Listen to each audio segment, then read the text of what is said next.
I was just thinking the other day about how a good percentage of the time I wake up and am happy, or at least on the positive side of neutral. But some days, pretty much inexplicably, I wake up grumpy. And believe me, I've done years of research and have determined that which side of the bed one gets out of has little to no effect on his or her prospective grumpiness for the day. So what is it? Maybe it's poor quality of sleep, or maybe it's a bad dream that you just don't remember, or maybe it's something as simple as a coin flip. Heads is a good day, tails is a bad day, and your brain mentally flips that coin every day before you wake up. Maybe the worst part of it all is that even on bad days you're encouraged to act like your morning coin flip came up heads, because who wants to be around a grumpy person?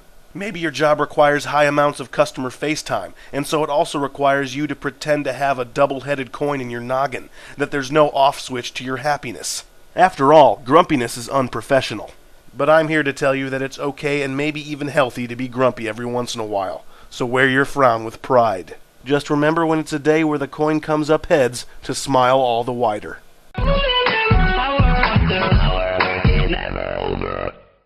Good afternoon, butt kickers. It's September 2, the 245th day of 2011, which means that 110 years ago today, Theodore Roosevelt uttered the famous line, "Speak softly and carry a big stick." I'm just wondering if he uttered that phrase softly, otherwise he'd be kind of a hypocrite, don't you think? For those of you unfamiliar, Theodore Roosevelt was the 26th President of the United States. He is especially unique for being one of the only 4 presidents resurrected as a gigantic stone golem. Here he is, pictured with his 3 stone friends. As it turns out, being a golem is pretty boring, and the only job a golem can really have is to be something for tourists to take pictures of. Still, it has to be a major pain just to hunker down there, day in and day out.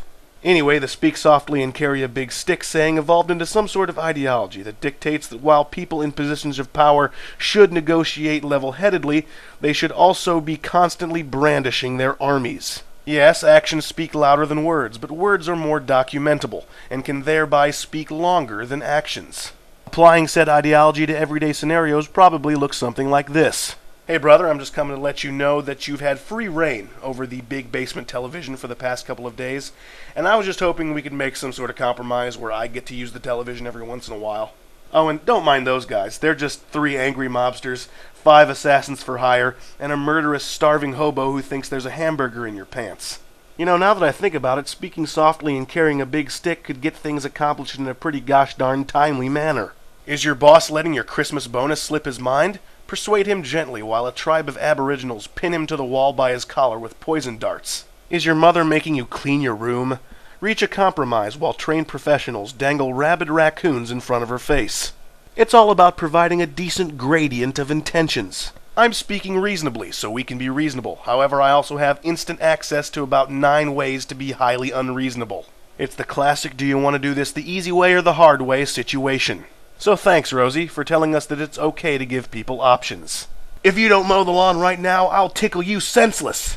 Oh, I'm sorry, that's speaking loudly and carrying a small stick. Try again. Until tomorrow, I'm Griff, and I'm still talking.